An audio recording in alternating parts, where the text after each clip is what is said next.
वक्रतुण्ड महाकाय सूर्यकोटि समप्रभ निर्विघ्नं कुरु मे देव सर्वकार्येषु सर्वदा। आदिलक्ष्मी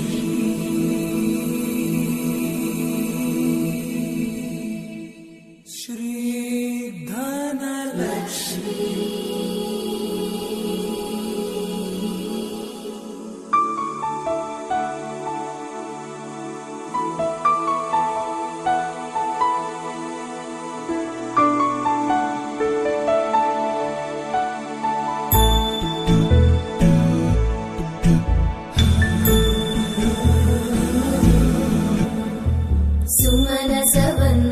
सुन्दरि माधवी चन्द्र सहोदरि हेममयी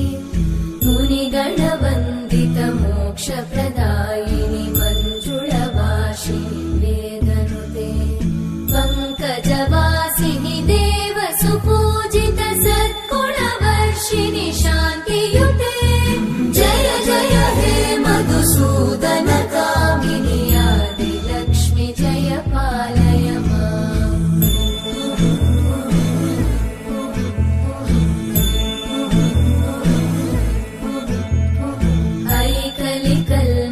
नाशिनि कामिनि वैदिकरूपिणि वेदमये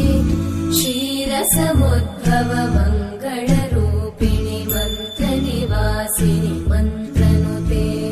मङ्गलदायिनि अम्बुजवासिनि देवगणाश्रितपादयुते जय जय हे मधुसूदन कामिनि धान्यलक्ष्मि जय पालय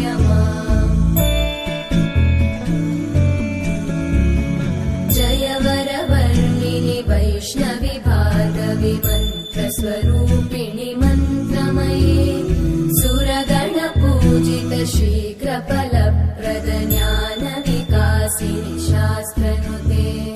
भवभयहारिणि पापविमोचनि साधुजनाश्रितपादयुते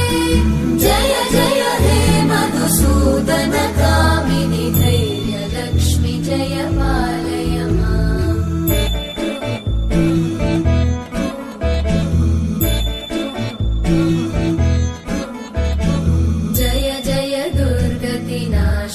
कामिनि सर्वफलप्रदशास्त्रमये रथगजतुरगपदादि समानुत परिजनमण्डित लोकनुते हरिहर ब्रह्म सुपूजित सेवित तापनिवारिणि पादयुते जय जय हे मधुसूदन कामिनि श्रीगजलक्ष्मी पालय सर्वफलप्रदशास्त्रमये रथगजतुरगपदादि समानुत परिजनमण्डित लोकनुते हरिहर ब्रह्म सुपूजित सेवित तापनिवारिणि पादयुते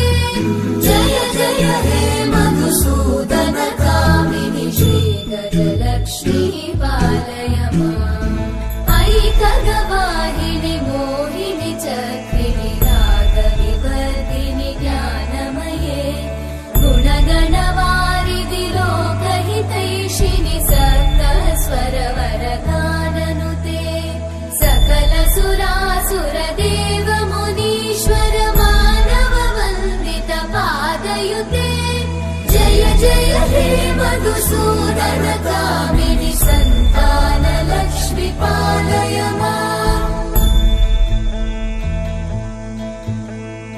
जय कमलासनि सद्गतिदायिनि